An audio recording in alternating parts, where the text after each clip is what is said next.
Good evening, ladies and gents. It's that time again. Another week has flown by so quickly. I really don't know where these weeks, how they go so fast. My mother once said to me many years ago, the older you get, the faster it will go. I said, come on, how can that happen? Don't know about you guys, but it does seem to happen. It does seem to fly. I know these weeks are going by very quickly. We're trying to have a very special one this evening. We're trying to bring in a special guest for the first time, of course. Hope it goes right. We're learning technically, so this is a big test for the Crash Clinic team to see if we can get this to work tonight. Something of a little bit of interest to us all, because as you probably saw, the heading is, it's your legal right to choose the repairer. Is this true? Is it not? If it is true, it needs to be something that every repairer should be taking very seriously and probably making a bigger deal of. So we're going to see later. I know somebody who knows a lot about that is Tim Kelly, of course, and I'm going to try and introduce him. So I know he's having his lunch at the moment. We haven't done a pre-rehearsal, so I really hope this works. I really hope he can actually get in. He'll get the link. He should show up in here shortly. But up to them, I'm just going to tell you, first of all, Crash Clinic is flying, which is fantastic. The LinkedIn site in 3 to 4 weeks now has had over 1,000 members, which is brilliant. What we do need you to do now at the moment is to keep switching over to the website. The website is what it's all about. Why? Because it's a social media site where it's just for anybody in the accident repair industry or the motor industry, and that's for anybody. So we can talk business, we can talk about the industry, we can talk about problems and solutions, and this is where we'll come together. For suppliers, if you're watching, you're a supplier, you're looking for anybody in the motor industry. Well, that's what it's all about. That's what's going to be there, is everyone in the motor industry. So perfect for you guys as well. And as suppliers, you're going to help us, of course, by paying a subscription, which will help us guys come together and share information, which will fund the platform. So it's going to be a great concept. Everyone seems to be getting to grips with it and understanding that now. I'm Darren Swan. I'm going to be coming here live every Tuesday at 7 o'clock. I'll be trying to bring you something better each time, some information, something that's going to help us. So the reason I want you to join it, of course, is we need to share information. I really believe we need to share information, and that's how we can help each other as well. Who's got the best gas rates, electric rates? I'm talking to a lot of suppliers at the moment where these companies are going to hopefully put some deals together as well that we can bring to you, so that can help you, because it's not just about fighting insurers. I don't want to fight insurers. We need to get onto them. We need a better way forward. We need a better future as a business, because I believe, again, in the next sort of 10 years, and I know it's already happening now, our industry is going to change more than we realize. I believe it's going to change. It's already changing more and more every day. It's going to be a totally different industry in 10 years' time. So I think we need to change with it rather than let this change around us. I'm pretty sure, I hope you'll all agree with that. So we need to make sure we're in control of what's happening, or at least trying to have some control. For years, everybody keeps telling me, but this industry's never come together. Yes, I get that, but it's time. The time is now. I'm pretty sure we're all suffering the same problems, and I'm pretty sure all we want to do is repair cars and do a great service for our customers. We're being held back because we know that there's not enough money in the industry. That makes us struggle to get staff, better equipment, all the things we need to go forward. So this is what this channel is about. I want to bring insurers, work providers, everyone you can think of together to discuss the industry so we can make it better. Better for us, better for insurers, better for the consumer at the end of the day, who is the most important person, of course, and we shouldn't forget that. So please, again, keep going to www.crashclinic.com. Sign up there. There is a free membership to start off with, so you can join it. Yes, we need paying memberships eventually, because that's what's going to fund the site, of course. That's what's going to help us to keep going. That's what's going to help us to get some staff into here, to start keeping this running. We've got a new app coming out. I know I said I was going to try and get it out this week, but every week I keep coming up with a new idea and trying to make it even better. But very shortly, we will be able to talk on our phones like it's Facebook. So any problem that comes up in the industry, you can just pop it onto the website. We can discuss it.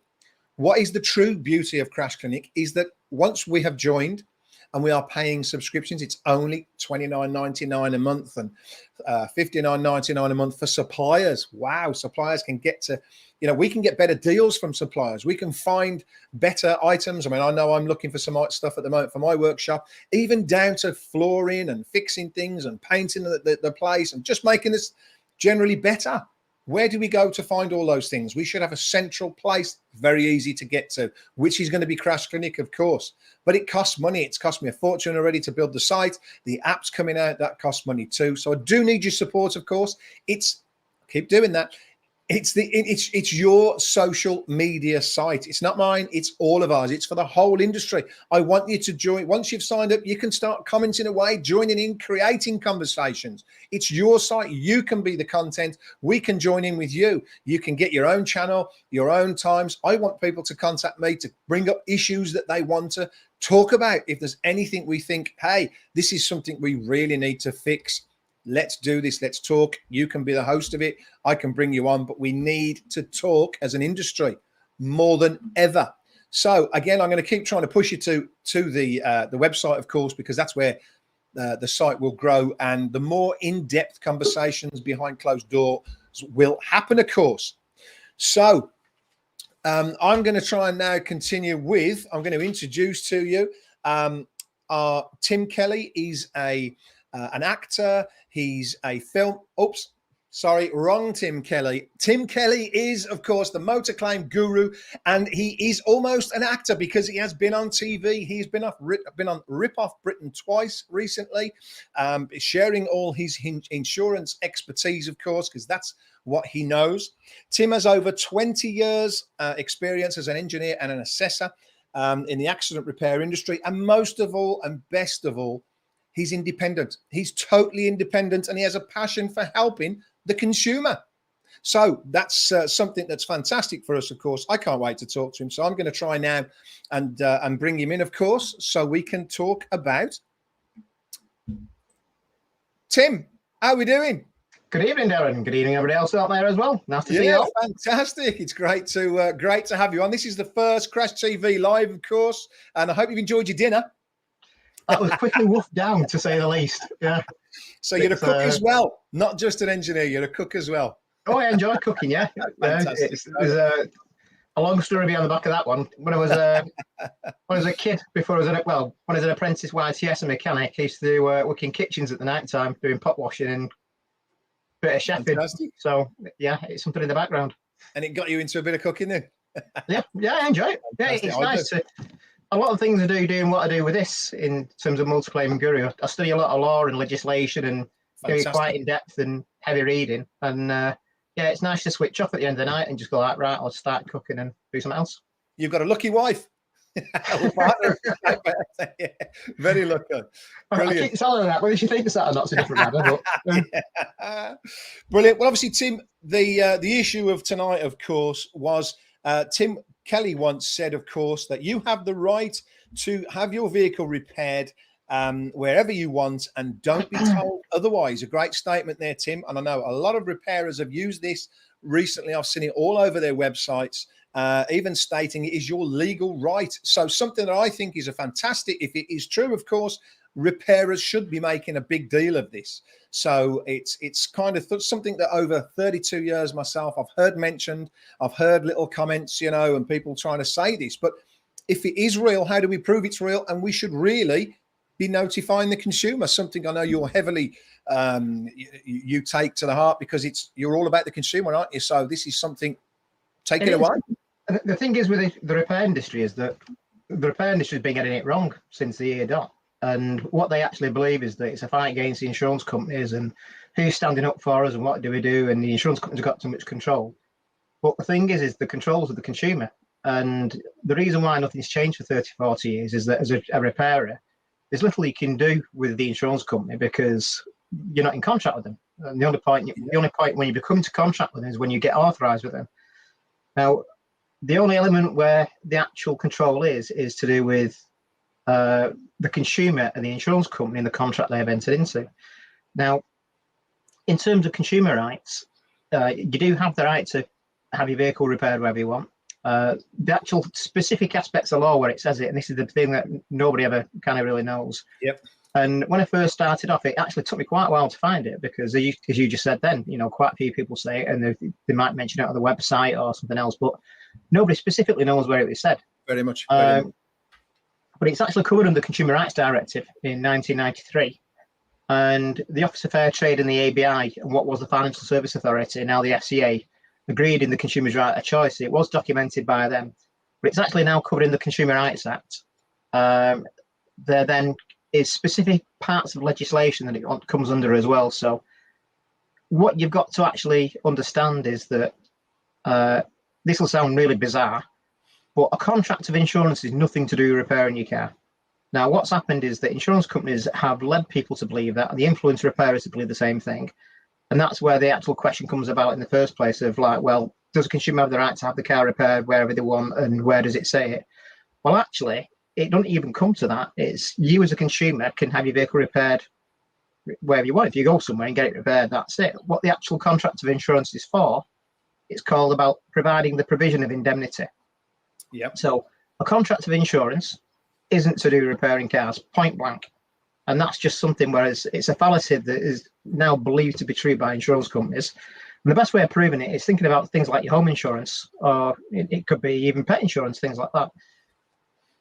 A contract of insurance is there to indemnify the financial loss that's occurred at the point it happened. So if you've got something on your household insurance and you lose it and it's valued at a certain amount of money, then they should pay you out what it's insured for. Same again, if you've got pet insurance, there might be certain provisions in terms of how they want you to, take your animals to a vet or whichever vet. But if you're in a situation where you've got to take emergency care, then if that costs you your vet bills, then a contract of insurance for your vet bills is something where they pay you financially for the loss that's occurred. And it's no different with car insurance.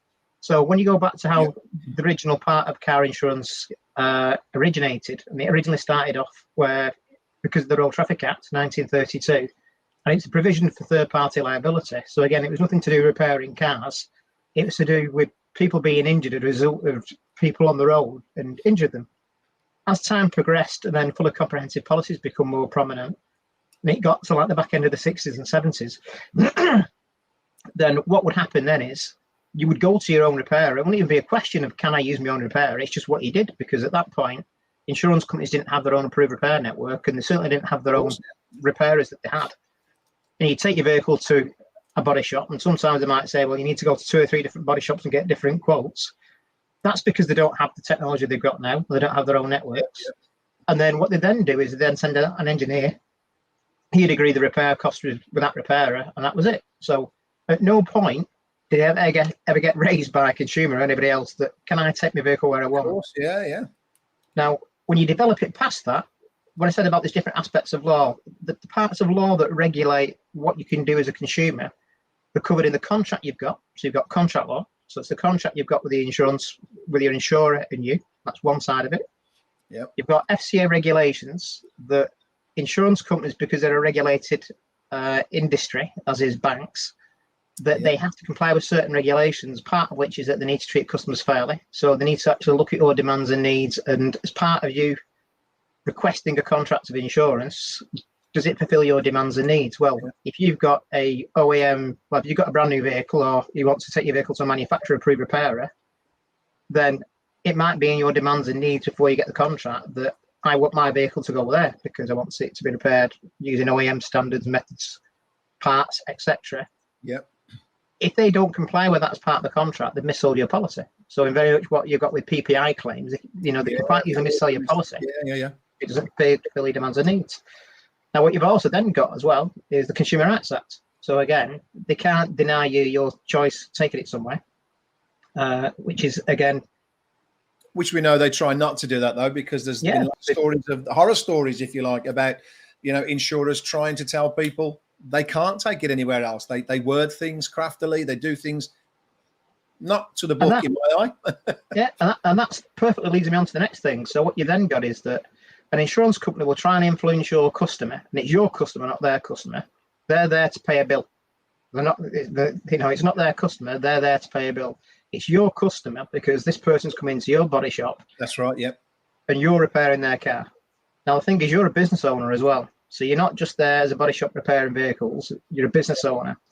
Now, what you've then got is that from a consumer's point of view, if there's something in a contract with their insurance company where it causes financial detriment, or it might cause them to actually change their behaviour or change their judgment, then that comes under something called the unfair terms and conditions in consumer contract regulations.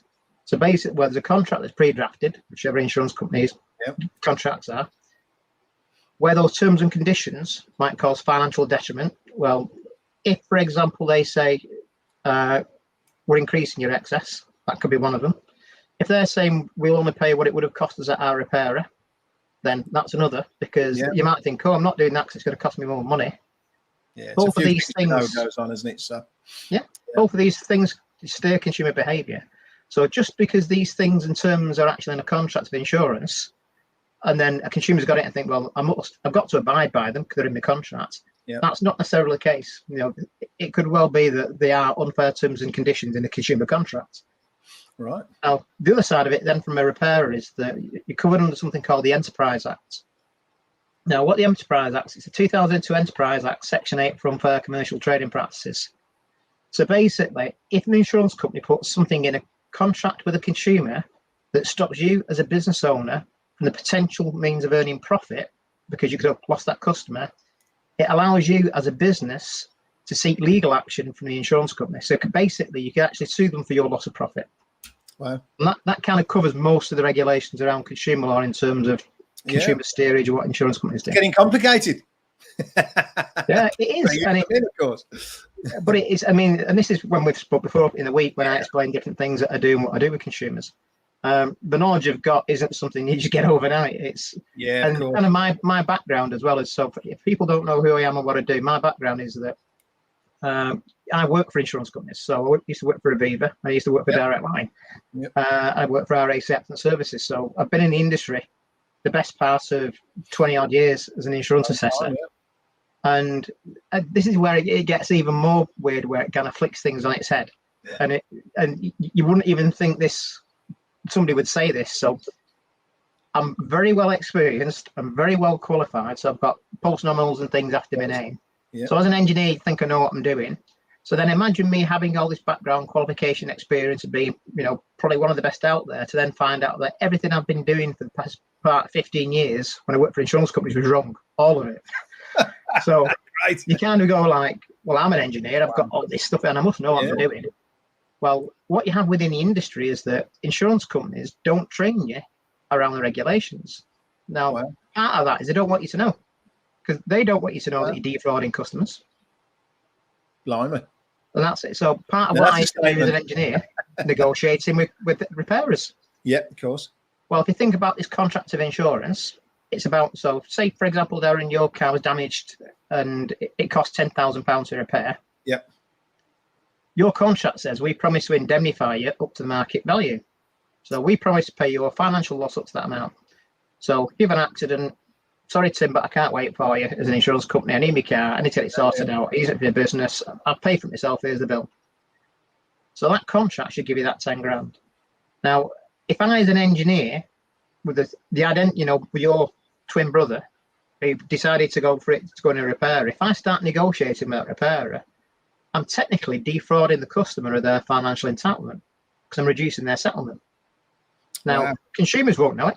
No, of course they won't. And repairers won't know it, to be fair. So it's, like you say, it's all your experience and your knowledge over 20 years that's kind of brought you the knowledge. Yeah, but this is the funny part of it, though. So the first 15 years, that 20 years of knowledge, I was wrong. Wow. So it's only like from 2014 on, doing what I now do as motor claim guru, that I've learned this information. And part of that stems just from... for anybody out there, Tim, I'll just like, obviously you are now, I am right in saying you have a passion to protect consumers now, aren't you? That's when I've spoke to you. The consumer seems to be your big passion, if I'm right. Is that it's a mixture of things? Yeah, it's two different things. I'm very passionate about the repair industry. Yep. It's a few of us. Yeah, and my background is that I was a mechanic, but I have worked in body shops and other bits and bobs. Yeah. But I came out through being an apprentice and a qualified mechanic and worked on cars, HGVs, mopeds, and I've done bits of all sorts of things. Wow. And I've always been passionate about the industry, but there's also parallels on the motor vehicle, on the mechanical side as well as the body shop side. In that most people who work in the trade are passionate about working on cars, but they don't necessarily earn an awful lot of money. Yeah, The businesses don't necessarily earn an awful lot of money, and very certainly mechanical workshops probably earn more than body shops. which is crazy. Yeah, and it is. And you think about the investment needed to be a business owner, first of all, but then the investment needed as a body shop owner, and then the further investments needed in terms of not only staff and their qualifications and what their training needs and the future technology needs, then what you need to do. You need a profitable business. So it needs to be, because if you can't pay your staff well, they'll leave. Then they'll go into a different industry, which is something we're seeing at the moment. That Exactly. There's a massive attrition problem. Yep, very much so. Yeah. Very much so. So it's that side of it. So I also write for Body Shop magazine every month. And part of that is that over the last 18 months, I do different things on business development. And it's about how to help body shops earn more money and earn more profit. Yeah. But it's also about understanding the law. Now, most body shops might be great at repairing cars, but they don't know about consumer law. What do you do if somebody complains about your repairs? Yeah, exactly. Do you know about contract law? Do you know what a good contract is and what a bad contract is? And that could be whether you want to sign up with an insurance company or an asset management company or anybody else. So, of course, understanding fundamental things like that are really beneficial to body shops, and it's stuff they need to know. But the things I do are kind of a bridge of the pair of them. So I'm passionate about helping consumers. Passionate about helping body shops. And then the other side of it is I like kicking the shit out of insurance companies. I thoroughly enjoy it. That was put very politely, Tim. True. Couldn't have put it better myself. No, I'm here to. The aim for me, of course, in Crash Clinic is I want to bridge the gap, and it's time that we bring people together. Now, I think we share that same passion, of course. This industry, we've said it all along, there is a massive passion with people in the industry, but there isn't a great deal of money, which is something, it's not new. It's been going on for donkey's years, but I think everyone seems to know now things have to change. The industry is changing so fast. We've got electric cars. I don't think we'll recognize this industry in the next 10 years, in my own opinion.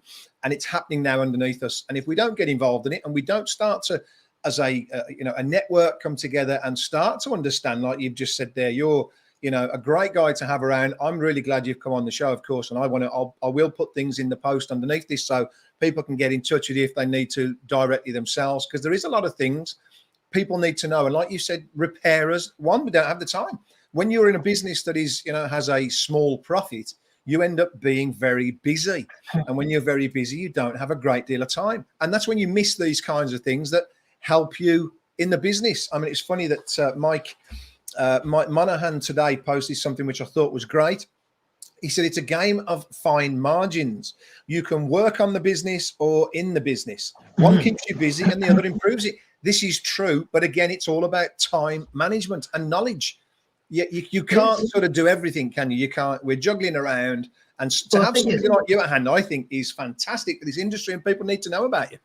Yeah, but you see, the thing is you kind of say that, but you can't make time. And the thing is that what happens is when you're a business owner, unless you've had business training, you go, I'm repairing cars, so just focus on that. Yeah. So then things I've seen through COVID where people going like, there's no working, what do we do? And I'm like, well, how much marketing have you done over the last 12 months? And they're like, we've never done any marketing ever. We just get walking stuff. Yeah.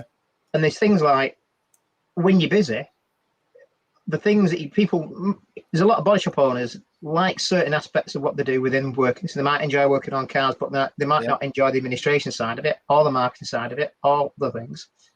But what you need to do is you need to kind of forget that, you're repairing cars and that you are a business owner fundamentally. If you're repairing cars, first of all, you're doing the wrong thing.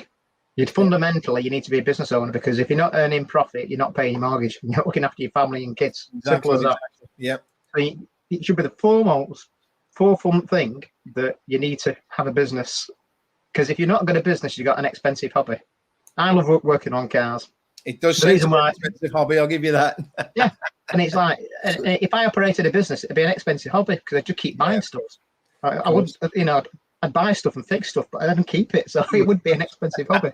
But it's like, you've got that side of it, whereas you need to work on the business rather than work in the business, like you said, what from Mike said. And it is part of what I did was when I first started off in 2014, nobody showed me how to run a business. Yeah. So I just did what I thought was right. And then I learned loads of lessons and loads of important lessons.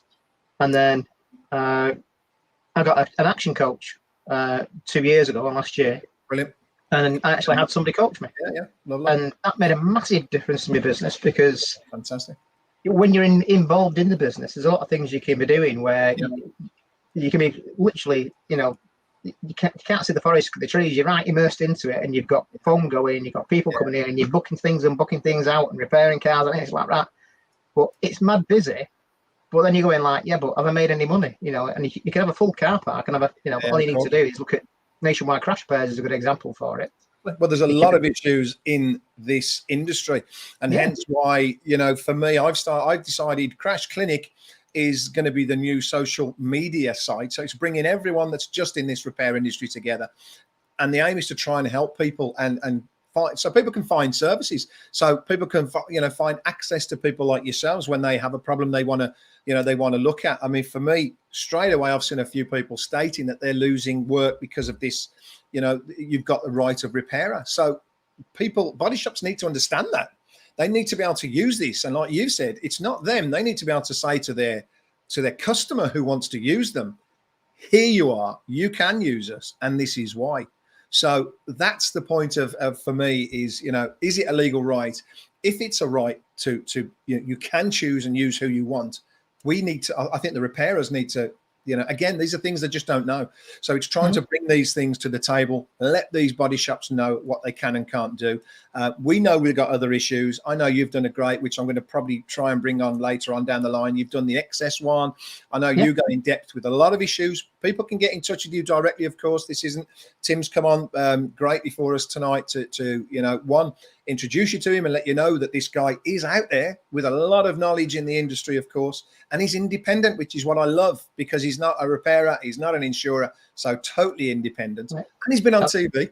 Yeah. Now, the other thing to that as well is that because I am passionate about helping repairers and consumers. So to give you an idea in terms of what I've done on my website, and there's loads of things in the background where I've done what I've done on my website for a reason, but it's free resource. So this is resource for you as a repairer when you have a difficulty that you can access from your website. So if you just go on to www.multiclaimguru.co.uk, there's a magnifying glass on the top right hand corner. If you've got an issue with an increased excess, just type in increased excess. There's about 10 pages where there's still different stuff on it, but there's PDFs on there you can download, print off, and give to customers. Just print a load off, get a big stack of them, and every customer who comes through the door go, before you even speak to your insurance company, this is what they're going to try and do, because it's more important for you to inform the consumer before they even speak to the insurance company. So they're pre-warned.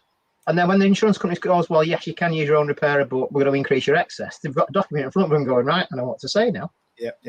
And it's the important thing with body shops is that they forget that the most important person in the body shop is the person in reception, because they're the ambassador of your company. Of course they are. And people go, well, it's the it's the boss, it's the estimator. It's not, because if you don't retain the customer, if you lose a customer, you've lost them. You've not got the work.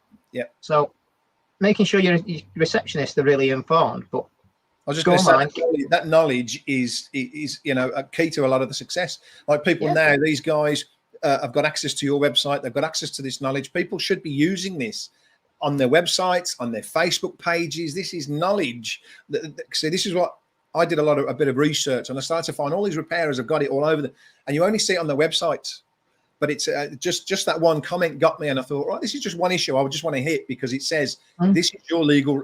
Some people say it's your legal right. Some people say you have your choice. This is important information. If it's true, we don't just want to say, if you just turn around to a customer and say, hey, this is, you've got the choice. It's your legal right to choose who you want. They go back to the insurer and say, hey, this is my legal right. Are they going to agree with it? They're going to say, no, you need to use our repairer because it's in our terms and conditions. And that they go, oh, okay, then you've lost that customer. But understanding it better, being able to, like you say, gem the customer up better will help them to be able to go back and say, yes, this is my legal right, and I do pay my insurance, and this is why I'm going to use this garage. I think just giving them that little bit more information will help the customer, because they don't know. And that's the key to it, is us guys in the repair centres knowing the information to be able to share. And it's things like, one of the major things I get raised by repairers is about the increased excesses. That's the primary thing I get questions about more. This is one that I want to tackle next because I think it's absolutely horrendous. I really think it's something that is, wow, it's outrageous, really, when somebody comes in and says, I can use you, but now they're going to double my excess. That's like, wow. So like I said, there's a document on my website, and you can download it for free. And that's for the every customer. Just so that anybody watching wants to know, of course, this is on Tim Kelly's website. I will put the links in all the videos so everyone's got access to your site, Tim, when we finish the course. But this is to do with the excess doubling, which is a massive problem for some people. Some people get it more than others, but again, if it's going to help, what a great. Now, what I'd also say as well is that if you get any body shop, whereas even if they use what the document have done, they have a customer that ends up paying the double excess or any increased excess on it as a result of it, I'll help any customer at that body shop for free. So if it means that I've got to deal with their insurance company after the end of it, or deal with the ombudsman, because they despise it as an action that they're doing. So I will do it for free. Brilliant. Because what you'll find is that, again, there's loads of things in the background that I've done where the objections you get, insurance companies will fight it, and then they'll go to the ombudsman. And I actually act as a stakeholder with the ombudsman when I see customer issues and go like, this isn't just a one-off. This is something, whereas it's a practice endemic in the industry where insurance companies are, being really unfair to customers. And the FOS go, oh, it's not an issue because we don't see any complaints about it. Now, because the customer goes, oh, I'm not paying an increased excess, I'll use their repairer, they don't raise a complaint. So the primary thing you need to get a customer doing is complaining to the insurance company. Now, what you need to also understand the backgrounds, again, so this is on the document, there's other things you can do as well, is that when you raise a complaint with any finance institution, not just an insurance company, should that complaint go to the ombudsman, the fee to that company, unless they resolve it, is 850 quid. Now, if somebody's got a £300 excess and it gets doubled, it's 600 quid. And then they raise a complaint with the insurance company, it'll cost the insurance company more than the increased excess. Wow. So generally, the insurance company will go, as a gesture of goodwill, and the instant you mention Motor Claim Guru when they do it. Somebody stood up to them, But the other side of it is, if the customer mentions my name, like I said, you can use my name for free, I'm not bothered. The instant they mention my name, the insurance company knows that I won't go away. I will literally go all the way through it. I'll drive them mental. I love it. I won't let go of them. Fantastic. We've got a question come in there. I'll try to see if we can show this. This has come from Kevin Shaw, and is, in your experience, do the insurance companies back down once you quote the legal position? Great question. Not always, no. Not always. There we go. No, and the reason being for it is because they know better. Oh, I've shrunk it. Now, the reason why they think they know better is because nobody ever challenges them. Right. So it's like saying, can I drive down the motorway at 100 miles an hour? And then Tim Kelly says, well, you can't do that because it's illegal. Well, the insurance companies will still drive down the motorway at 100 miles an hour. It's only at which point somebody pulls them up and goes, listen, you're breaking the law there. And then you go down the route of where the approach I take when I attack them is I go through the compliance directors or whoever's on the FCA register for compliance and go like, I'm going to compile a report showing how many FCA regulations you're going to breach, and they'll fine you. And then generally at that point, if I get somebody who's got half a brain, they suddenly realise they're a lot further down the road than they need to be, and they back off quite quickly. So I hope that answers your question, Kevin. Right, yeah. So obviously not all the time then, but is it still worth equating? If you don't try, you don't know. But and I'll give you an example. So when I say there's lots of different things I do where I help consumers and I help body shops, to kind of explain some of my background, when I first started off doing what I do, and it basically there's nobody else out in the world doing what I do because it's that unique a thing. Yeah, it kind of happened by accident, and we meet by accident. Yeah, we did. But the whole thing about what I do was by accident. It just kind of stemmed out of nothing, really. And on the regulatory side of it, like I originally started off, whereas I did actually canvass my sales to body shops, and they just rejected me. And somebody's been a consultant taking money out of it, nobody wanted to pay me, so I couldn't earn any money out of it. So I focused more on consumers. But what happened then was that a lot of the issues that I get with consumers with insurance companies can be really complex, and they take a lot amount of time and you need a lot of knowledge of the regulations and law. But when you start being successful, and again, a good example, so this isn't kind of blowing smoke at my own backside, but have a look at my Google reviews, but actually read them. Always helps, rather than people just saying, you've done a good job. People will say about their specific situation and what went on. Some of them are horrific. They're absolutely unbelievable. But what happens, or what you can gen from it, is that for me, it was like a testing stage. So every time I got a difficult situation, I tested different things. I didn't know whether it'd work or not. Yeah. In theory, quoting the regulations and the law and the consumer law and contract law and insurance law should work, but not if they ignore it because they want you to take them to court. So every time I did something for a consumer, it was me practicing my skills and pushing things as far as I could. Fabulous. And then if it's successful, it then meant there's no reason why I can't transfer that knowledge and provide a training session to a body shop and go like, listen, I'm not going to teach you all the things that I know, you don't need to know them.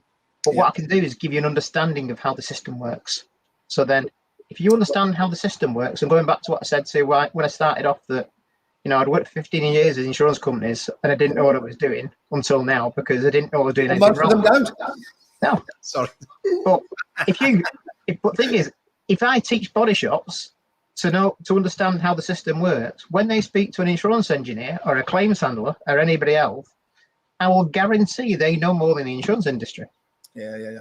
Because the people you're speaking to are minions. They just do what they're told and follow a script and what's going on. So I'm pretty sure a lot of it's followed by a script. So realistically then, Tim, if somebody like Kevin Shorter just popped that question up for us, if he's a repairer that's, for instance, getting an individual problem quite a lot, really, he should try and speak to you if he's having a major problem with it, because it's something that you might want to help out with. Unless the thing with insurers, if you're getting it a lot, if it's a one-off, it isn't going to sort of matter as much. But if you're getting that problem, Kevin, quite a bit, then somebody like Tim could, if they know you're going to fight them all the time, they'll probably give in a bit, I would have thought. And it might help that way, because I know they don't want the time and the hassle themselves, really. And that's a big part of it. I mean, there's a lot of psychology in that as well. I mean, at one point I was an independent engineer, and to give you an understanding as a repairer what it's like as an independent engineer, the area that I cover, because I'm based up in Lancashire, so the area that I used to cover was literally as far up as Carlisle on one side and just under the edges of Scotland on the other, Newcastle. Okay. And then I used to go down as far as like Leicester and Telford and bottom end of Wales, and I used to be here, there and everywhere. And I might have like 18, 20 jobs a day, and I'd be up at 5:30 in the morning and driving around doing stupid miles. So for me as an engineer, the last thing I want to do is negotiate with you. I want to get in there, stamp it, get go. So then if you, as a repairer, and the same applies to insurance engineers, so it's a bit different now, so it's a network, but make whoever it is you're speaking to who calls himself an engineer, because none of them really are, make them justify why they're not happy with what you've done. And then just say, well, listen, I've spent all day going through the repair methods on this job, looking at this assessment, making sure it's correct, so I'm confident it's happy. And I've spent all day doing it, but if you think you can do it in 20 minutes, crack on, and we'll sit here and we'll go through all the things you're not happy with. Well, the longer it takes them to justify their position as to why they want to pay you less, the more frustrated they get, because they've got another 20 jobs to do. So they just give in, because the next person won't. So be confident in what you're doing. Something insurers don't like is being challenged. I mean, later down the line in Crash Can It come out, I've got a few different companies, and one of them is a claims company, of course, and I've been to court, I believe, more than anybody in the industry. So I know, touch wood, I've never lost a court case, but it's like you say, knowing your law, knowing what you should do, and you can win. It shouldn't go to that. And that's what I'm here really to sort of say. I've had enough of going to court. I don't know why we all do it. And we've got to make a better industry, really, because we've all got, at the end of the day, the same customer. Brian Burns has just popped in, and he said he's got a customer at the minute who is insured with eSure, and they have just charged her an extra £200 on her excess because she chose us as a repairer. That's, hopefully you were in earlier there, Brian. That's something that Tim's mentioned again. Of course, there is, again, Tim, information on your website. So, so if you go on my website, print the form off, I'll tell her to do it. But if she's actually paid the £200 extra to you, and they're still not saying, and they're still saying that she's got to pay it, get her to email me directly, and I'll help her. I can't say I'll get it back for free, because I don't know whether I get it back or not, but I will certainly help her at no cost, and I will try and get it back for her. Super. There we go. Then I hope that helps you there, Brian. And Ian Summers, fantastic. ER. We've had to use Tim in the past, and he was really helpful. Saved the customer over £1,300. And I honestly believe every body shop should have Tim's number on speed dial. There you go, Tim. What a fantastic accolade that is for you. So again, we need somebody like you in the industry. And it's. I mean, I'm in the industry. I do a lot of, as I say, legal fights. Not quite as technical as you are there, because mine's in a different sort of area, but I'm in the industry. To have, again, this independent person, I think he's fabulous. And obviously I want to make a lot of noise about you over coming months, because I think you are a breath of fresh air to have. I enjoy it. For me, it's like a lot of the stuff that I do as well. And it's people will ask me like, how much do I charge and what do I do? And it depends on each different job. But I've got other things that I actually do from a contracting side of it, where that for me is where I could earn my money. So the parts of where I help repairers and I help consumers fighting against insurance companies, I enjoy it. I actually, and this is what they don't like it. So it's not like somebody going, oh, so any consumers are going, oh, you know, and it's like absolutely the worst thing. Oh, it's a nightmare. And I get people crying their eyes out to me because it's so stressful and hassle-free. It's horrible for customers, isn't it? It's not. Yeah. I don't know if you saw something I put on a short while ago, which absolutely blew me away, to be honest. I've got a friend of mine, customer used me for years, knows we do a fantastic job. He brings the car in and it's drivable. So he goes off, brings me a letter, which is one I put on onto LinkedIn, obviously blanked his name out. Now, it's not the fact of the £27.50. Okay, we know in the letter that they wrote to him and said, you can use your own repairer, but we're only going to pay you £27.50. You've got to pay the rest. For me as a businessman, for you yourself as a businessman, could you imagine doing that to your customer? This is someone who paid for your, and you write to them to say, stuff you're going to go where we say. And if you, it blew me to pieces, to be honest, to read it, to think, wow, they've just written this to their. Obviously, he came to me and said, I won't be reinsuring with them again. I don't blame you, but horrific. Well, I'll give you an example for that. So going back to said, what's a contract of insurance? That's like having home insurance and saying like, right, I've lost my diamond ring, and they turn around and go, right, we'll give you a cubic zirconia. Yeah. No, it's the same thing. You know, it's white, it's bright, it's shiny. We're only going to pay up to there, and you can go and get the rest of it. Yeah, we'll give you the band. You go get the diamond. Why is it only happens in the motor industry? Why is it only happens? It happens a bit on the home insurance side of it, but what happens is that it's like Chinese whispers in the insurance industry. And what you've got is, I mean, when I say about the training that I do, there's a part of the training that I do, and it's a link to a YouTube video. And I'd suggest all of you go onto YouTube and look at it after the end of this. It's called Monkeys in a Cage, and it's called mass mentality. Now, what happens with mass mentality is that it's a learned behavior. So if everybody else is doing something in an environment, you adopt their behavior. Now, the thing is the more that gets repeated, everybody believes that behavior to be correct, even where it might not be. And it's just part of, it's part of human behavior to kind of behave like that.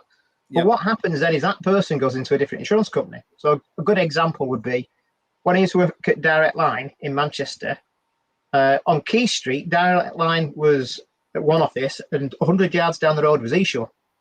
And because Eshaw was created by Peter Wood, who was the original person who did Direct Line. Yeah, I was going to say. It's like a mass migration. It's incestuous. They used to go up and down. It's different all the time. Well, you know what they say about the insurance industry? They say it is incestuous. It is. It's horrendous for it. That's been known for years.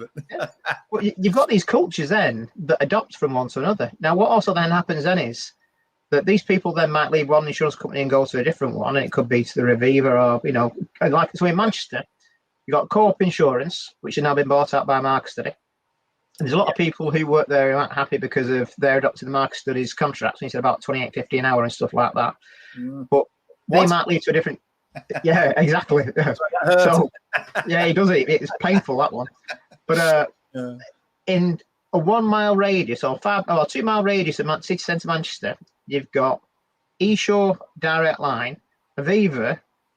There's an office for AXA, and then Co-op, and they'd all move around each other. So they keep the behaviours and knowledge they got from one company and take it somewhere else, and then everybody else seems to follow. It definitely seems to follow around, doesn't it? And I do believe insurers talk. I believe insurers I don't know how they know, because I did put another post on, I think it was last week actually, which blew my mind.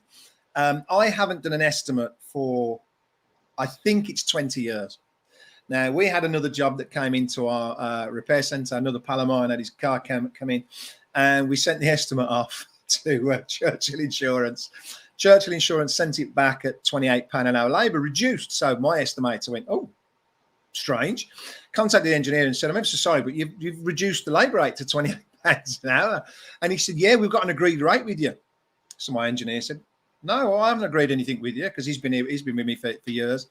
And the engineer actually said, yeah, it was agreed with Darren Swan. So he went, oh, that's my boss. I best check. So he put the phone down, and then he called me and he said, apparently you've agreed this rate with Churchill. I went, I haven't done an estimate for 20 years. So it actually kind of amused me to say, where would they keep that information? Because no, they don't. They make it up. Most of us are on different kind of computer systems. Even I am. I've gone through lots of it. It's crazy. There's loads of fallacies about the insurance industry. So people saying you'll get blacklisted. Now, yeah. So if you don't do this, and you'll fight against them, and you'll get blacklisted, and you'll never work on the industry again. No, total rubbish.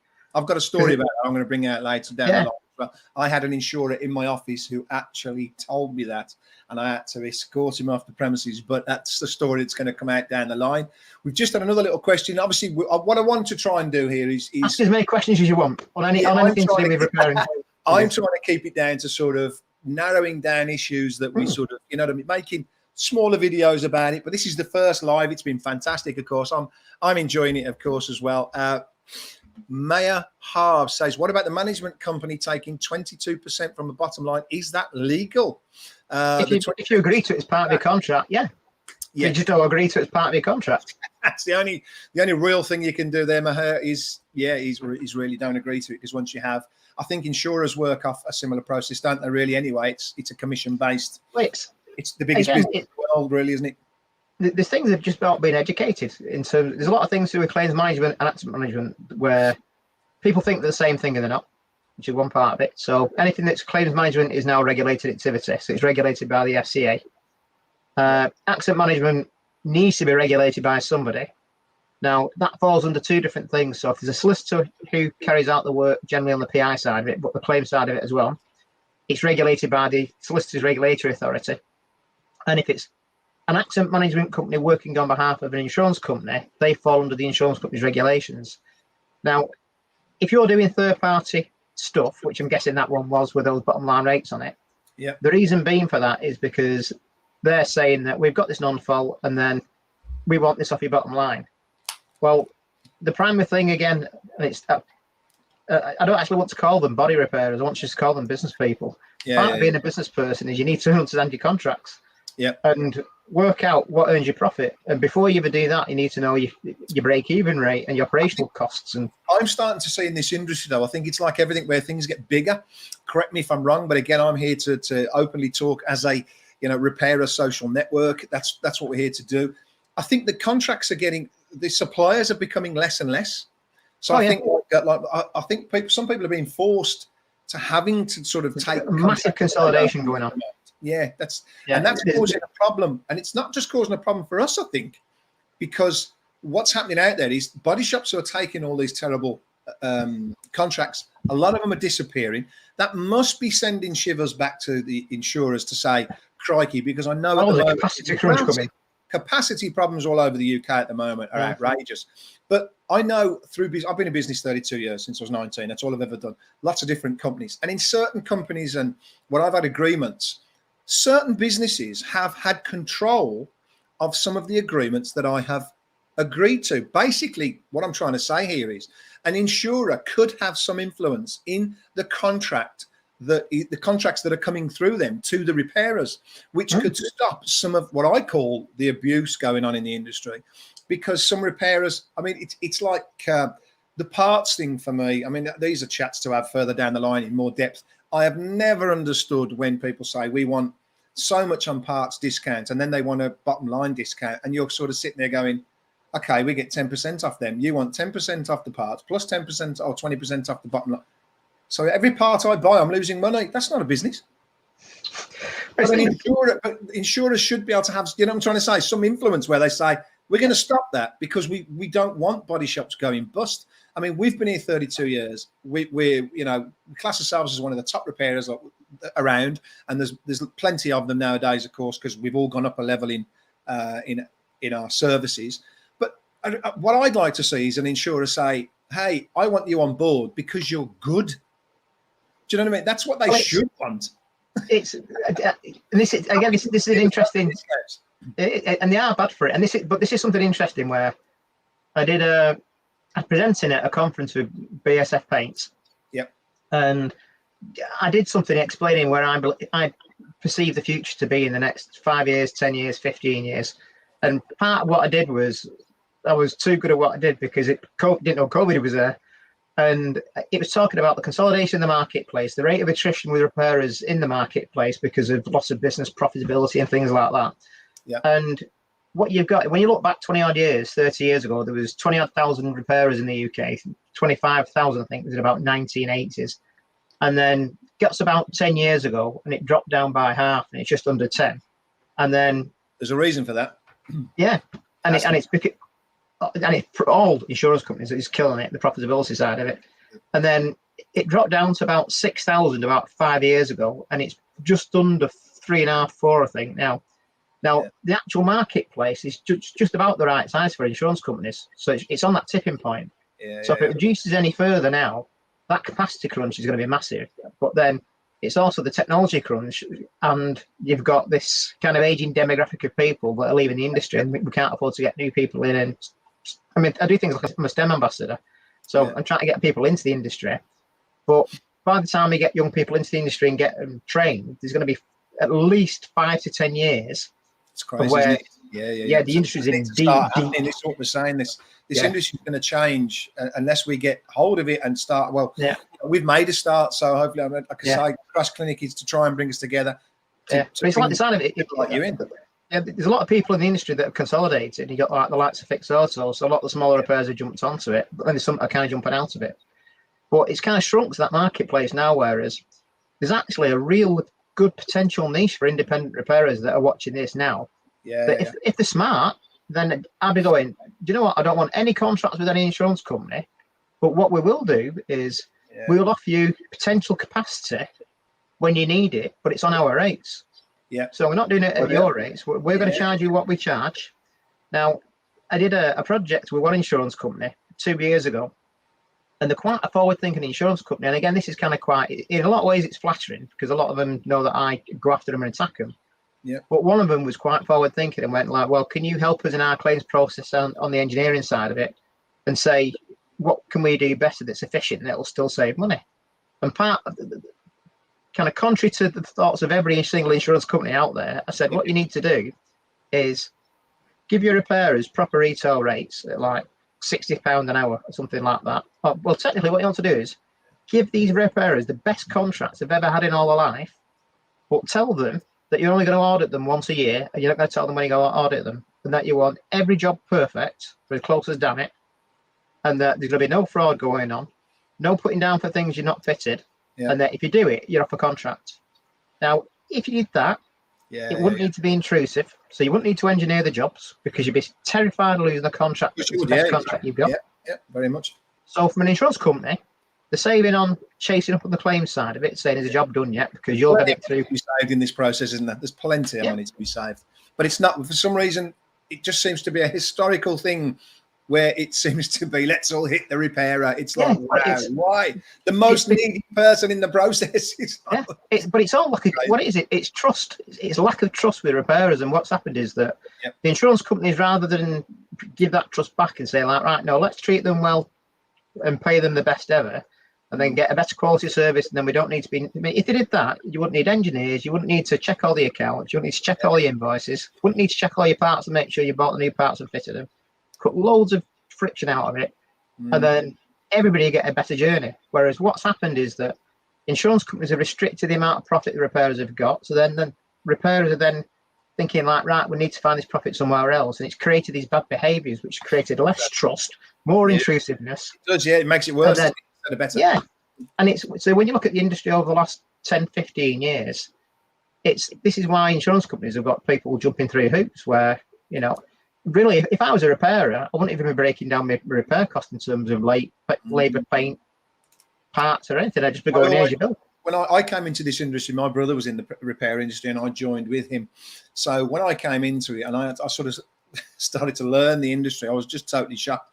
I mean, to me, an engineer should be somebody back then, because we're all electronic now, but an engineer should have been the guy who was coming in to look at that car just to make sure, oversee what the repairer's got on his estimate. Is he doing it? You know, are you capable of doing this? Are you doing it right? Have you put down to do it correctly? And have you missed anything? You know, to make sure it's done right. Instead, I was totally kind of amused because we have it's like repairers, engineers come in just to make it as cheap as they can. And it's a total, I just don't get it. I don't know when that kind of happened over the years, but it's just wrong. It's just.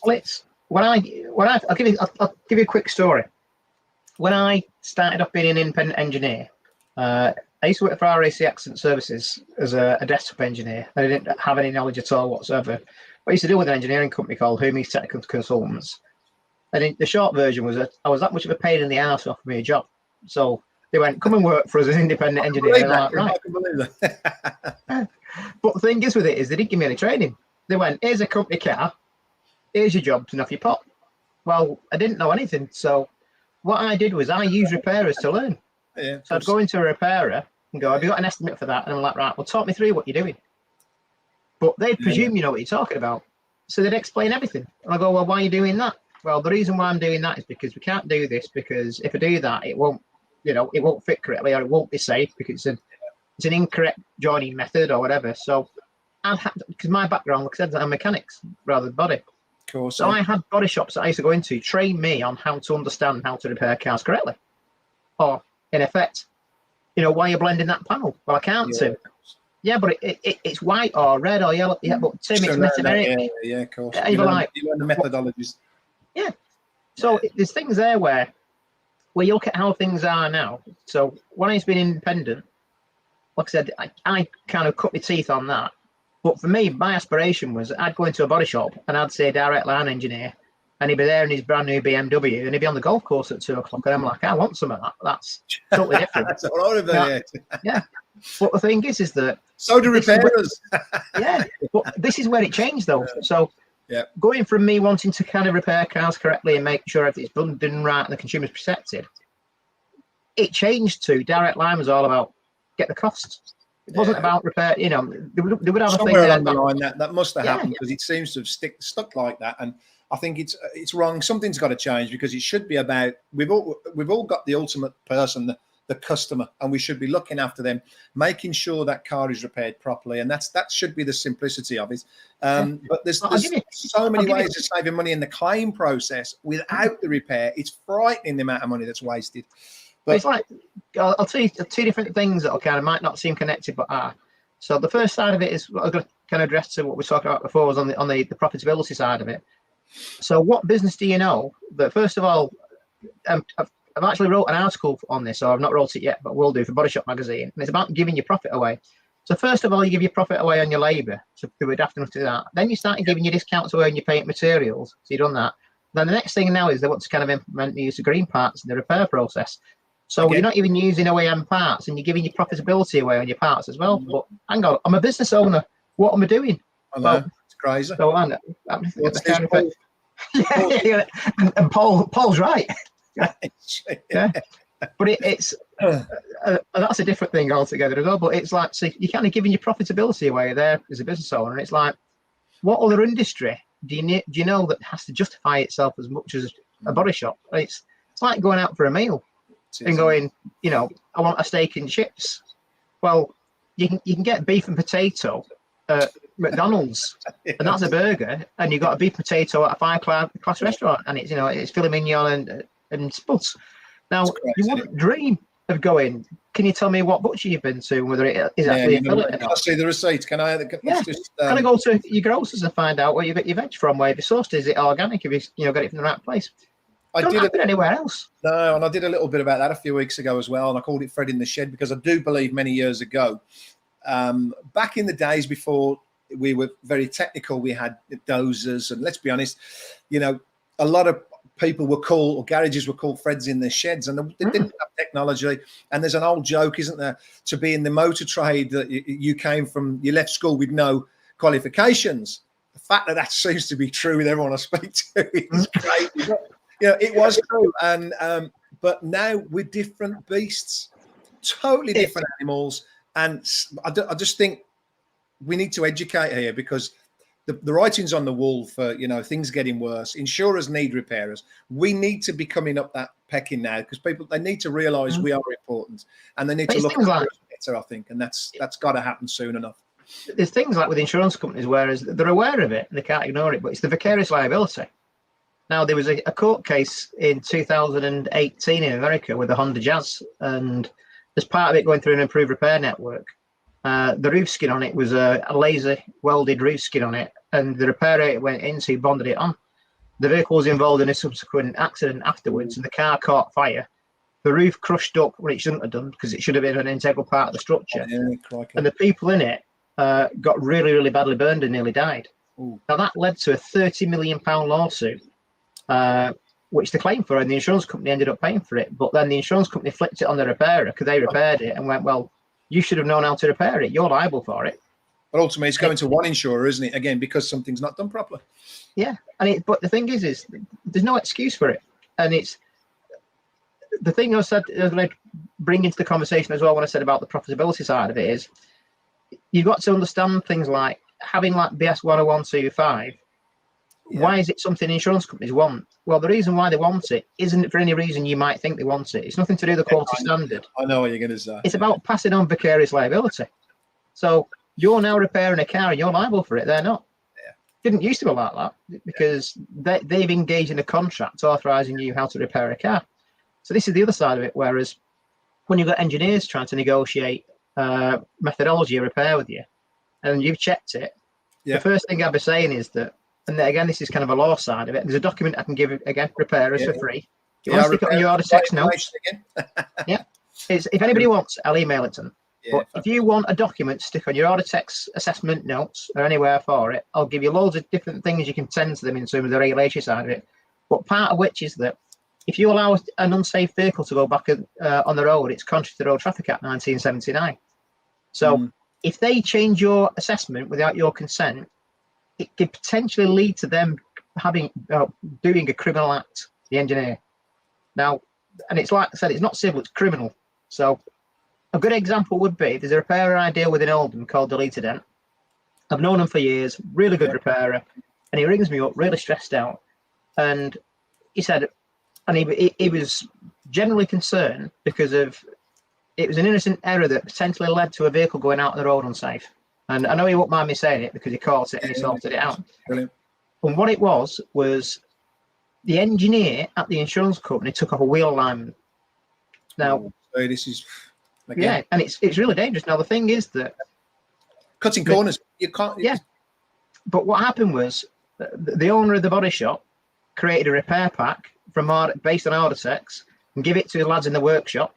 Yeah. What he hadn't realised that the engineer had took off the wheel alignment. So then the lads did the repair, did everything they need to do, didn't do the wheel alignment, and the vehicle went out. Wow. So then he then goes through to do his accounting, and he went, hang on, this isn't quite right. And then he shouted to the lads like, have you done the wheel alignment on this? And went, why? It wasn't on the instructions, it wasn't in the repair methodology. And yet, first thing he did, get the vehicle back in it, checked it, and the wheel alignment was out, and it did have some bent suspension. Now, had he have not cottoned onto that, that could have been potentially serious, because what happens then is, what happens if that vehicle has an accident, goes into a bus queue and kills 10 people? Ooh. Who's liable for it? Yeah. Now, so that vicarious liability then really should go onto the insurance company. Now, if you're a diligent repairer, I'd be making that engineer very, very aware before he even goes anywhere near your assessment that he ain't touching it without your consent. Well, I'd be shocked if an engineer wants to play with methodologies, because they are very strict, aren't they now? So I can't believe anyone would want to, remove anything. Frightening. But it's something regular where I see it. It's like ping pong. So you'll do your assessment, send it off, and they take things off it and send it back to you without telling you. And then you've got to get your order sets up and compare your assessments and check what's green and what's red and what's been changed and what's not. And then you go, in cheeky bastards, he's done that. And you change it all back, fire it back. Yeah. And then they change it back again. And it's like, they categorically shouldn't be doing it. But because fundamentally, it could potentially lead to an unsafe vehicle going back on the road that could kill somebody. And that's another discussion, another debate to have purely about that, because I think that's such a scary issue and a scary area. But again, obviously, time flies. We've gone over an hour. The idea is to keep these to half an hour so people engage. It's been absolutely awesome, of course, because it's the first Crash Clinic, Crash TV live with Tim Kelly, Motor Guru. I know people have already Motor Claim Guru. And we've got Brian has said here, super repair is in process and not repaired yet, so she hasn't paid. That's one on the access. So I'm pretty sure he'll be in touch with you on that, Tim. So that's a great, great one. It's been absolutely awesome having you on. Love your knowledge, and I'm sure this isn't going to be the last time we're going to be live on here, putting the world to rights. It's been absolutely fabulous, Tim, and I'm sure everyone's really enjoyed your time. And again, really appreciate it, Tim. It's been great. I appreciate you bringing me on. I'll be in lots of little issues that I want to try and keep. It's been the first one. It's been a pleasure. And it got the time flies because it's, I could sit here all night talking about it, as I'm sure you could. But it's trying to now get them into sort of slightly smaller, engaging areas. I want to sort of pick up points and say, let's discuss this and let's help. But the aim of Crash Clinic, of course, we're always going to be arguing with insurers until they sort themselves out. It's not, we can't be sort of aimed at as haters. I'm not a hater. I just want to get on with them. I want the same. We need change. And I think that's the biggest thing in this industry right now, that change has to happen somewhere. I think everyone knows it. It's just how we do it. And, the thing is, this is where it is daft. Like I said, from where I've started, because of what I do, people think I hate insurance companies. They're not on my Christmas list, but there's actually quite a lot of insurance companies now that respect me for what I do, because fundamentally, if I'm doing something where it's a complaint from a customer, there's a complaint there, they're not happy. So I'm helping them improve their customer service delivery, basically, or anything else. Now, there's a lot of insurance companies out there now that are catching on, and they're starting to understand that, if you start mistreating customers, at the end of the day, they're going to leave. It's just simple as that at some point. So it benefits insurance companies to work with repairers, because if you can improve that customer journey, I mean, what would be better than a customer coming in to you as a repairer, and you're not one of their improved repairers, and yet you're still treating them like that customer, you're treating them like they're this insurance company's customer, even though you're not related. It's like, no, we'll do anything we can to help you out. It's all right. We've got a good relationship with that insurance company because they're great. Well, that then is up for insurance companies to do that and develop that relationship with repairers, develop that understanding, and create better working environments, contracts, agreements, whatever it is they want to do. They need to work, like I said, they wouldn't need to work together. There's no reason for any animosity. Because it's like if they know one of their customers, like my mate who wanted to bring it to us, what they should be saying is, yes, we've known that repairer for 30 years. They're a cracking repairer. Carry on and have your car. That's how a guy's going to reinsure with them. So they should know their repairers. They should, let's be honest, if there's a Fred in the shed around still, which I don't think there's many nowadays, but they could sort of say, well, yeah, we wouldn't recommend him because we've known of them. But majority of the repairers are great repairers nowadays. And if somebody wants to go there, I don't get it, but it's something I think we've got to change. And look at the savings you could make in terms of, as an insurance company, what saving could I make negotiating repair costs with you as an independent body shop? How would that benefit me as an insurance company? It's nothing. It's literally like, the repair cost as part of a premium are less than 1%. People think they're a big thing and they're not, because the rest, the primary part of an insurance premium is to do with third-party liability. So making savings of 1% of a premium is nothing. It's not even, and the thing is, you're not even a threat to them because they've got their own approved repair network. They save, they don't even need to make a saving off you because you're not a threat to them. You're not a challenge to them. You're not a competitor. So why not just pay you what you're charging? It's crazy. But the thing is, you could do that and go, well, let's not try and get them to avoid working on that vehicle, or let's not try and steer that customer away from them, because that way we've got a happy customer. But meanwhile, it could be like, sorry, Dan, it's winter and it's going to snow and we need some capacity. Can you do something with us? Yeah, of course we can. I was just going to say that. The other thing is, now we know there's a capacity issue, so surely more work now is going to drip out to they're going to phone up the approved repairer. We're full, we're busy. Well, I'm not waiting. I'm off here anyway. That's going to happen surely anyway. but they should, I don't get it. Why? I think every insurance company should, if I was a savvy insurance company, I'd be engaging with every single small independent I could find and going, what we'll do is we'll have a gentleman's agreement, or women's agreement, when we're a body shop owner. And what we'll do is we'll pre-agree some rates where you can make profit on it, but we're comfortable with. And then should you have one of our customers come into you, we'll authorise repairs, we'll prepay you the cost of the parts before you even start doing it, and then that way we're not affecting your cash flow. Yeah, because that's a massive problem at the minute in the industry. Massive issue. We're having it ourselves. Another one I'll pick up later on. And we'll pay you when the repairs are done. Simple as that. Now, if I was a small repairer and I've got insurance companies doing that, it'd be great. But the thing is, what people don't understand within the repair industry side of it is where the costs are within an insurance company. And with an insurance company, it's about operational cost. The key, if you've got a key-to-key time that's long, it's the claims handling side of it. The longer that claim's open, the claims cycle, the more money it costs. So it's more beneficial for an insurance company to not even bother about, cutting your costs down. Just for you to go, here you go, crack on, we'll pay you, sort it out, and get that claim shut as fast as they can. So if I was an insurance company, I'd approach them all. And let's face it, if you've got a poor contract, I'm sure every repairer out there listening to this is going to agree. If I've got a bad contract and I've got a good contract, whose car's going to get repaired first? Yeah. The good contract. Side of it as well is. Because I want more of that work. So insurers, if you're out there listening, you must understand that, and that's got to help and benefit everybody. Because when we switch into non-fault claims, it doesn't matter if the repairer wants to fill his body shop full of good contracts, so you will get priority. I did something like that, which I'm going to talk about again later on down the line, which generated the profit for a business because they became our priority in a business, and their cars were repaired faster, and they saved millions on hire. Simple. But it's, as a repairer, that's the first thing I'd be doing. I mean, with any business, not just repairers. But what I would also always do is, I said, there's always primary need to understand your financials and understand your operational cost and where your profit is. But then, because you can't evaluate a contract, how profitable it is.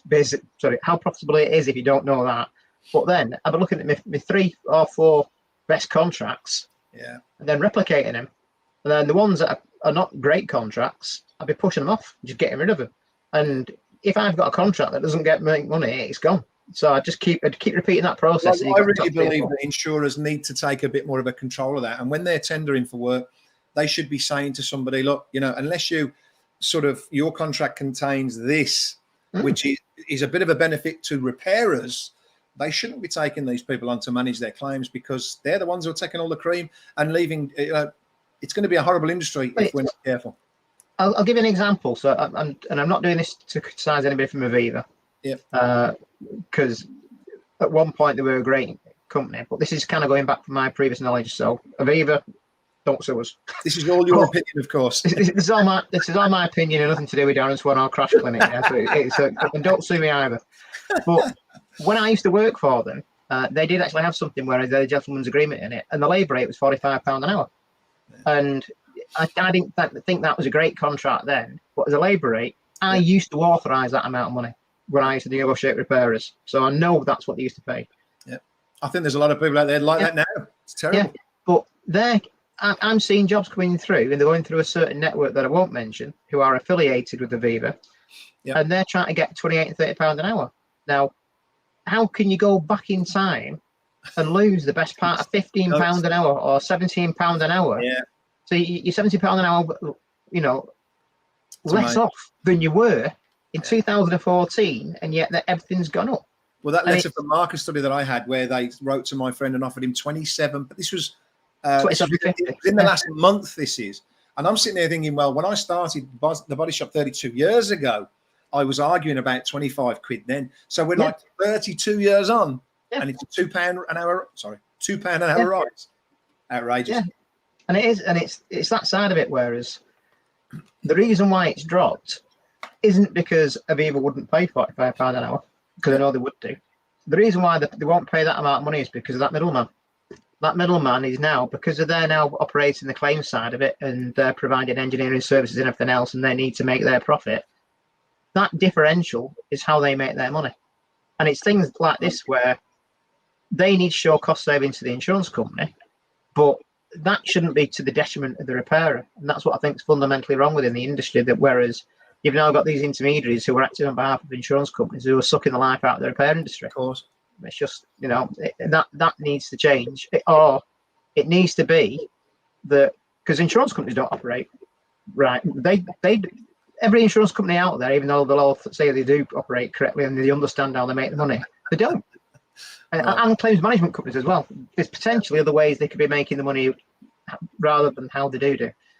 But if you look at where the profit is in the industry, if you look at where the profit is in the industry, why is it the only people who are in the industry who aren't earning money is the people who are actually doing the work, which is repairing cars? That is topsy-turvy. That's upside down, isn't it? Totally upside down. It's like, if this was a hire company or something like that, you could say, yeah. But this is, like we say, the top of the tree is at the bottom for some reason. The most important person. You can do without claims companies, solicitors, everyone, but you can't do without a repairer. It's just doesn't make sense, does it? No, it's bonkers. But the thing is, then, from a repairer's point of view, why are you giving your profit away? Why are you discussing your labour rates? Why are you giving your parts discounts? Why are you giving your paint materials discounts away? Why are you giving bottom line discounts? Why are you giving your profit away? It's because we know over the centuries, body shops don't talk, body shops don't stick together. That's the way it's been for the generations. That's why Crash Clinic has started. We're here. Hopefully, these guys who've joined tonight is the start, of course. It is very new, and I'm hoping that they keep joining. I'm hoping that we come together. I'm hoping everybody understands we need this now. We need to make change now. My ultimate aim, an insurer on here. I want to have an insurer on here and debate with insurer, but a positive one, of course. That's what it's about, is bringing us all together in a better way. So fingers crossed, we'll hopefully get there at some stage. Who knows? I'll be holding my breath on that one. Yeah, well, we're going to try. We're going to try. Yeah, well, the thing is, it's if you don't try, you don't know, do you? And and I do know in the background, because I speak with loads of different insurance companies on a daily basis, and they know and they're aware. And in some ways as well, I don't even believe I'm saying this bit, but I do have some empathy towards insurance companies because having been made redundant twice, a lot of the pressures you will find operating insurance companies are similar to what's in the industry, in that, people don't have that. For example, if you worked in an insurance company in the past, it's a job for life. You might have gone started there as an apprenticeship and been there 40, 50 years. That doesn't happen anymore now. So there's a lot of things in terms of job security and that confidence of career progression might be something else. What you'll find is people don't progress from where they're going into claims handler. They're still claims handler 15 years later, whereas they might in the past have gone through a various career path and ended up, as a claims manager. So the general, both sides of the industry, there's mistreatment going on. So if you think you're going to speak to an insurance company and speak to somebody who's an engineer or claims staff who's going to be helpful or empathetic towards you, they're probably just as pissed off as you, to be honest. So that's where all the anger comes from. That's where all the tension is, then. And that's so I can feel some empathy towards them. But like I said, there's no need for it. It's something that a large part of the proportion of the issues that are in the industry have been created by insurance companies through lack of faith and lack of confidence in the way they want to treat it. And it's all about shareholders, just about shareholder profit. It is at the end of the day, the profit's at the back. But there's a way of fixing all this and increasing profits. That's what's something in here that is a very simple way, which I'm going to try and be. The aim of Crash Clinic is to slowly get at this, because I think it's insurers that need re-educating. Like you just said when you've come out, they need re-educating. What's going on and how they should run and make more money, and the whole industry could be happy. It's very simple. I'll give you a perfect example of the insurance industry. I'm not giving it away just yet. No, I'll give you a perfect example of the insurance industry as a whole. And how things are so slow to change, because it is literally like trying to steer the Titanic around or an oil freighter. So the primary piece of legislation that regulates, that it formulates around insurance is something called the 1906 Marine Act. Yeah. And everything stems from that. Hey? Isn't that a car? A Marina. So it's the 1906 Marine Act. So guess how long it took them to reform it? Go on. So the first change to the 1906 Marine Act that was fundamental, that changed the way law operates in the UK, was 2015. So it's 2015 Insurance Act. So it took 110 years for something to change. It didn't take him very long to change the personal injury law. Yeah, They got that one made quite quickly. I know it dragged on. That's what happens when you knock on George Osborne's door and say, we're not happy, we're paying out too much money, which is what they did. Every insurance company knocked on the door, and then George Osborne changed it. But then the funny part of that was that they were all happy because the whiplash reforms, through the Jackson reforms is what they were called. The whiplash reforms changed things in terms of what you can get back in with a PI claim of it. The very next day, after George Osborne passed it to allow them to actually then take it through Parliament and for it to go through Acts of Ascension to get it passed, he increased the insurance premium tax. So the very savings he gave them by changing the law, he took back his IPT. The apparent savings through the personal injury alone, which they've admitted the personal injury claims are down, is down massive. Where's the savings? Passing it on now. Well, they've got till 2024 to prove the changes they made provide savings, to pass them savings on to reduce premiums on behalf of policyholders. But they won't, because they'll say COVID's affected it and other things as well. By them, won't it? Yeah, well, that's what they try with it. But the thing is, it's the worst possible thing that could happen in law with the reforms that went through, because it potentially means that you, as an injured party now, because of that threshold, it restricts you having capacity to go to a solicitor to act on your behalf. You can't do it anymore now. You can do it. It costs you money. It's wrong. You shouldn't. I know even under a certain threshold now, they're expecting you to do it yourself. I mean, that just again seems crazy. Expecting you to log onto a website and do your own personal injury claim. Like, wow. So, like you said, you spent a lot of time in court. Well, part of what a separate thing to what the services I provide is I act as an expert witness. So I'm an engineer. I go out and inspect stuff. So I spend a lot of time in court. I've got a lot of understanding in terms of the court process and civil procedure regulations. I've got a lot of knowledge of small claims. So I would say I'm fairly savvy. And I've actually been on to the Ministry of Justice's portal to see how it operates, to help people should they need to act as a litigant in person. And I found it confusing. And I've got knowledge. So what chance does somebody who's never been on it, no understanding of law whatsoever? So they've now found out that only 10% of the people who've had a personal injury have used it since it's been operating compared to... It's too complicated. We've had a customer actually ask us, can you help us? Well, we're not really, it's not our job to sort of help. And just, please, I'm not... So we tried. I think we all gave up.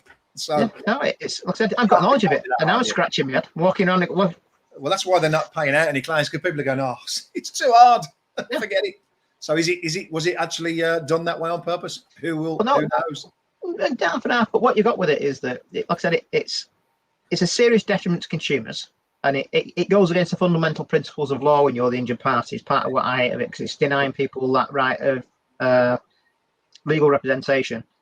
But what it's also done is, and forgetting the fact that they created the issue in the first place by making offers to people about the whiplash claim without any substantiation, because they wanted to avoid court. So they created the issue in the first place, insurance companies. But what they've done is, it's like squeezing a balloon. So you've got this balloon that's full of personal injury claims with potentially it's got this big pot of money here, and you squeeze it, and it's like, right, well, there's nothing down here, but it's gone up there. So all they've done with it now is that people are no longer claiming for whiplash claims, because they're claiming for back injuries and emotional distress, because now it's not a whiplash claim and it's something else. It goes over the small claims threshold, and you're back in the situation you were in. It's madness. Madness. There's again another story. We can go on forever and ever, can't we, in this industry? It's an amazing industry. I did warn you. I can start England on it. No. It's like that. I'm just getting sure. So that whole shelf over there, that's all law.